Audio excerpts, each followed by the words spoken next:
হরে কৃষ্ণ কৃষ্ণকথা চ্যানেলে সবাইকে স্বাগতম। বাংলার প্রতি ঘরে ঘরে একটি বিশেষ দিন অত্যন্ত ভক্তি ও পবিত্রতার সাথে পালন করা হয়, সেটি হল বৃহস্পতিবার।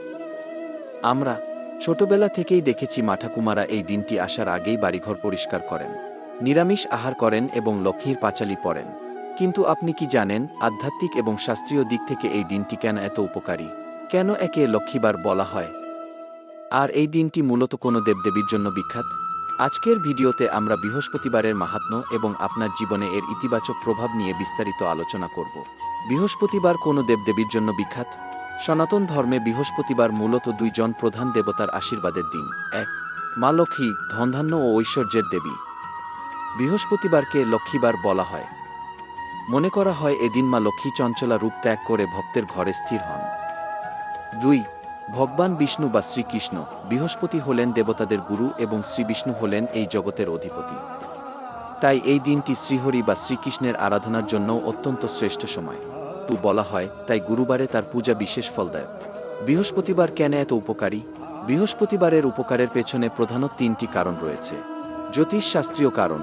জ্যোতিষশাস্ত্রে বৃহস্পতি গ্রহকে বলা হয় দেবগুরু। তিনি জ্ঞান, প্রজ্ঞা, ধন এবং ভাগ্যের কারক। যাদের কুণ্ডলিতে বৃহস্পতি সবল থাকে তাদের জীবনে কখনো অর্থাভাব হয় না। এই দিনটি পালন করলে গ্রহদোষ কেটে যায়, পারিবারিক শান্তি ও সমৃদ্ধি।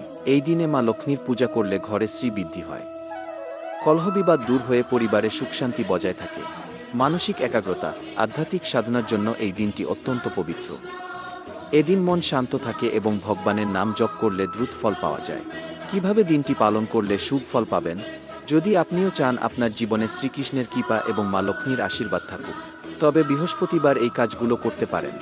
এক, হলুদ রঙের ব্যবহার। বৃহস্পতির প্রিয় রং হল হলুদ। এদিন হলুদ পোশাক পরা, কপালে চন্দনের তিলক লাগানো এবং হলুদ ফুল দিয়ে পূজা করা অত্যন্ত শুভ। দুই, নিরামিষ আহার।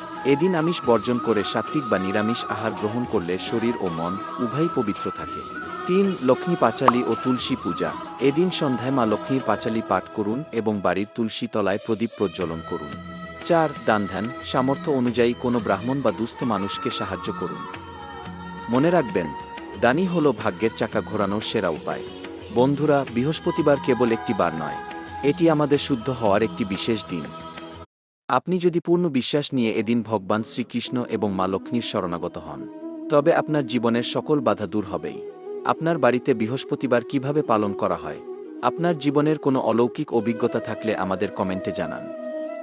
ভিডিওটি ভালো লাগলে লাইক দিন এবং আমাদের কৃষ্ণা খ্যাথা পরিবারে যুক্ত হতে সাবস্ক্রাইব করুন। শেয়ার করুন আপনার প্রিয়জনদের সাথে, যাতে তারাও এই পুণ্য দিনের মাহাত্ম্য জানতে পারে। ভালো থাকুন, শান্তিতে থাকুন। হরে কৃষ্ণ। জয় মা লক্ষ্মী।